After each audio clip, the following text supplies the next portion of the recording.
اور جو کچھ تم چھپاتے اور جو کچھ ظاہر کرتے ہو سب سے اللہ واقف ہے۔ اور جن لوگوں کو یہ اللہ کے سوا پکارتے ہیں وہ کوئی چیز بھی تو نہیں بنا سکتے بلکہ وہ خود بنائے جاتے ہیں۔ وہ تو مردہ ہیں بے جان، ان کو تو یہ بھی معلوم نہیں کہ اٹھائے کب جائیں گے۔ لوگوں، تمہارا معبود تو ایک ہی معبود ہے، سو جو لوگ آخرت پر ایمان نہیں رکھتے ان کے دل انکار کر رہے ہیں اور وہ سرکش ہو رہے ہیں۔ یہ جو کچھ چھپاتے ہیں اور جو ظاہر کرتے ہیں اللہ ضرور اس کو جانتا ہے، وہ سرکشوں کو ہرگز پسند نہیں کرتا۔ اور جب ان کافروں سے کہا جاتا ہے کہ تمہارے پروردگار نے کیا اتارا ہے تو کہتے ہیں پہلے لوگوں کی حکایتیں۔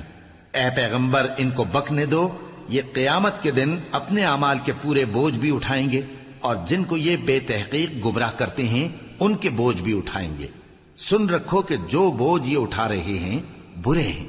ان سے پہلے لوگوں نے بھی ایسی ہی مکاریاں کی تھیں تو اللہ کا حکم ان کی عمارت کی بنیادوں کی طرف سے آ پہنچا اور چھت ان پر ان کے اوپر سے گر پڑی، اور ایسی طرف سے ان پر عذاب آ واقع ہوا جہاں سے ان کو خیال بھی نہ تھا۔ پھر وہ ان کو قیامت کے دن بھی ذلیل کرے گا اور کہے گا کہ میرے وہ شریک کہاں ہیں جن کے بارے میں تم جھگڑا کرتے تھے؟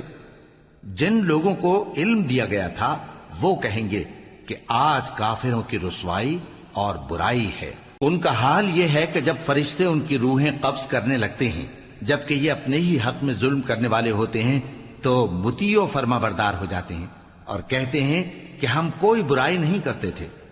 ہاں، جو کچھ تم کیا کرتے تھے اللہ اسے خوب جانتا ہے۔ سو دوزخ کے دروازوں میں داخل ہو جاؤ، ہمیشہ اس میں رہو گے، اب تکبر کرنے والوں کا برا ٹھکانہ ہے۔ اور جب پرہیزگاروں سے پوچھا جاتا ہے کہ تمہارے پروردگار نے کیا نازل کیا ہے تو کہتے ہیں کہ بہترین کلام۔ جو لوگ نیکوکار ہیں ان کے لیے اس دنیا میں بھی بھلائی ہے اور آخرت کا گھر تو بہت ہی اچھا ہے، اور پرہیزگاروں کا گھر بہت خوب ہے۔ وہ بہشت جاویدانی جن میں وہ داخل ہوں گے ان کے نیچے نہریں بہہ رہی ہیں، وہاں جو چاہیں گے ان کے لیے میسر ہوگا۔ اللہ پرہیزگاروں کو ایسا ہی بدلہ دیتا ہے۔